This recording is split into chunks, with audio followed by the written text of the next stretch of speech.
பொதுவாக ஹோட்டலில் key roast கேட்டால் அந்த தோசையில் நெய் ஊற்றி கொடுப்பாங்க. அதானே உலக வழக்கம். ஆனால் இவங்க என்ன பண்ணாங்கன்னா நெய்யை தனியாக கொடுத்துட்டு தோசை மேலே ஊற்றி சாப்பிட்டுட்டாங்க. இது எந்த கடைன்னா நம்ம அண்ணாச்சி கடை தான். நீங்கள் இன்னும் இந்த கடை இருக்கான்னு நினைக்கிறது கரெக்டு தான். இது மயிலாப்பூர் பிரான்ச். மெனுவில் வந்து கடையோட அருமை பெருமைலாம் போட்டிருந்தாங்க. அதெல்லாம் பார்த்துட்டு கடையில் யாரெல்லாம் இருக்காங்கன்னு பார்த்தா சாப்பிட வந்தவங்களை விட அங்கே வேலை செய்கிறவங்க அதிகமாக இருந்தாங்க.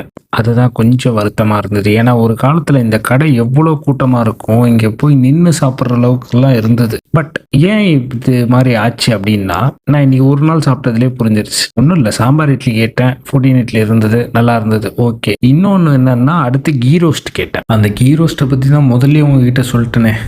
So coming to the point, சரவணபவன்னாலே டேஸ்ட்டுக்காக தான் இந்த கடைக்கு எல்லாருமே வந்துட்டு இருந்தாங்க. அந்த உயர் தரத்துக்காக தான் எல்லாரும் வந்துட்டு இருந்தாங்க. இப்போ அந்த உயர் தரம் இல்லை, வெறும் சைவ உணவுன்னு தான் வச்சுக்கலாம். சர்வீஸ் மட்டும் நல்லா இருந்தது. அதுக்கு நான் டிப்ஸ் கொடுக்குறேன்னா கூட அதையும் வந்து நீங்கள் ஜிபேலே சேர்த்து அனுப்பலான்ற வரைக்கும் சர்வீஸ் நல்லா இருக்குது. பட் டேஸ்ட் இல்லாததுனால நாளுக்கு நாள் சரவணபவன் அகல பாதாளத்துக்கு தான் போயிட்டுருக்கு. இந்த ஏஜென்சி பசங்கள்லாம் சரவணபவனில் சாப்பிட்டு நல்லா தானே இருக்குது, இதே நல்லா இல்லைன்னு சொல்கிறாங்க அப்படின்னு கேட்டிங்கன்னா, சிவனேச இட்லி எல்லாம் சாப்பிட்டது இல்லைல்ல நீயே?